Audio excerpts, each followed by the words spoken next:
বন্যার্ত মানুষের মাঝে সহযোগিতার হাত বাড়িয়ে দেওয়ার জন্য আমরা একটা ত্রাণের আয়োজন করেছি হরজতপুর ইউনিয়ন ছাত্রদল, যা আমরা 10টি ইউনিয়ন একত্রে আমাদের নেতা ব্যারিস্টার ইরফান ইবনে আমান অমি ভাইয়ের নেতৃত্বে বন্যা দুর্গত মানুষের মাঝে এই ত্রাণ বিলি করার জন্য ইনশাল্লাহ আশা করি আগামীকাল যাব।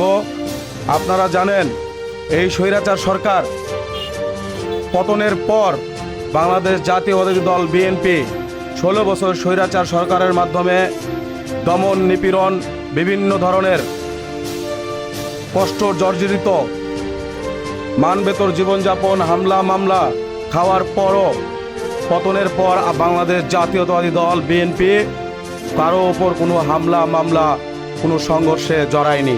আমরা প্রথমতেই বাংলাদেশ জাতীয়তাবাদী ছাত্রদল, বাংলাদেশের ছাত্রদল, ছাত্র জনতা বাংলাদেশকে কীভাবে ঢেলে সাজানো যায় সেই উদ্যোগে গ্রাম, রাস্তাঘাট, স্কুল কলেজ, শিক্ষাঙ্গন এগুলো আমরা পরিষ্কার পরিচ্ছন্ন ও অঙ্কন রং এগুলোতে আমরা ব্যস্ত ছিলাম। এর মধ্যেই আপনারা জানেন বাংলাদেশে বন্যা এসেছে।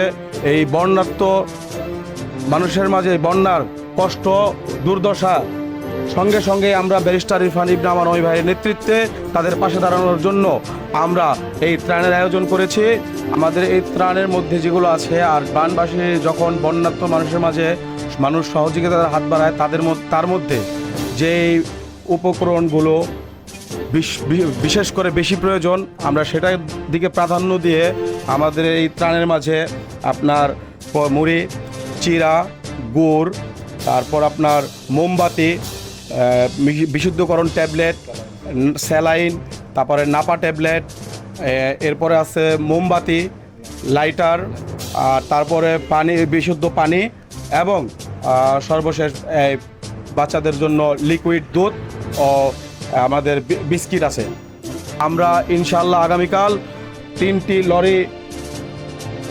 লরি নিয়ে বন্যার্তদের মাঝে কুমিল্লা, ফেনী ওই দিকের উদ্দেশ্যে ইনশাল্লাহ অমি ভাইয়ের নেতৃত্বে রওনা দিব। আমরা এখানে প্রায় 200 প্যাকেটের মতো কমপ্লিট হয়েছে। আমরা আমার কার্যক্রম চলমান হয়, ইনশাল্লাহ আশা করি আমাদের 250+ প্যাকেট কমপ্লিট হবে।